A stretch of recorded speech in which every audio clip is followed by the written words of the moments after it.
فکر څنګه مختلفی و بهرینه کیسه یو بادشاه یغه مخته څلور کسان کېناسته یو ړوند و یو فقیر و یو عشیق و یو علیم بس دا کیسه بس ته زحمت ته بادشاه غږ وکړلو څه د شعر والا یوه مصرع زه یایم بله مصرع تاسو وایئ بادشاہ وویله اس لیے تصویر جانان ہم نے بنوائی نہیں یعنی دی واجه نه د جانان والا تصویر د معشوق والا تصویر کټونو نه دی جوړ کړی نو دې چې دي ته سوال جمله تاسو جوړه کړو کسې سوچ او فکر څنګه مختلفې دغه نه زه خبره کوم اټولو کې اول هغه کس څنګه ړوند و هغه نیوه راغوتی چې ته اول مصرع جوړه کړه هغه دیایي اس میں گویائی نہیں اور مجھ میں بنائی نہیں اس لیے تصویر جانان ہم نے بنوائی نہیں یعنی مطلب دا څه یمو د سترګو نظیر نه لګیږي هغه د چی وورینه و دی واجه نه مو د جانان تصویر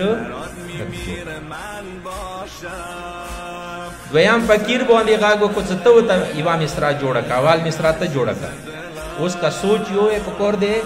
دیان دو مصرع جوڑ کری دے هغه فقیر دسی ای فقیر دے ای مانگتے تھے زر مصور جیب میں پائی نہیں اس لیے تصویر جانان ہم نے بنوائی یعنی مو خیر جو غختلو مو پیسې راټولولې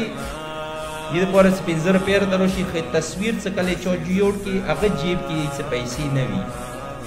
مثلا چو تصویر جوړ دی تصویر کې خو پیسې نه وي هغه دې چې دی واجب مو د جانان تصویر نه جوړ بیا دریام نمبر اغلو عشیق باندې دې چې ته یوه مصرع ورته جوړه کړه عشیق دوته یایي ایک سے جب دو ہوئے پھر لطف یکتائی نہیں اس لیے تصویر جانان ہم نے بنوائی نہیں یعنی مطلب دا څه یمو چې کوم معشوق و چا سره څه مو مینه کوله هغه یو نشو پاتې بلکې دوه شول چې کله دوه شول بیا ورشه د یوه شونې خوند نشو پاتې دې وجې نه مو د جانان تصویر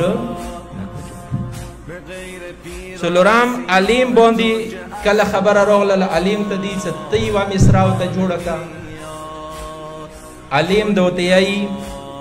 بت پرستی دین احمد میں کبھی آئی نہیں اس لیے تصویر جانان ہم نے بنوائی نہیں یعنی تی پیغمبر دین کی بت پرستی سارا کېدلی نشي مطلب دا چې خدای تصویر چوک جوړولی نشي دی وجې نه ما د جانان تصویر مراد مقصد مې دا دی چې د ړنده د مثلا عشیق د علیم د فقیر آر یو انسان سوچ خپل خپل دی آر یو انسان یوې مسئلې ته خپل سوچ سره خپل فکر سره ګرځي ایمو توصیه مداري دا دی چې پکار دی دغه اختلاف دغه سوچونه دغه فکرونه داسې راټول کړو ایمو تو سوچ دا وي چې هم نے گلشن کی تحفظ کی قسم زموږ د توریکام د شیعتوب د مسلمانو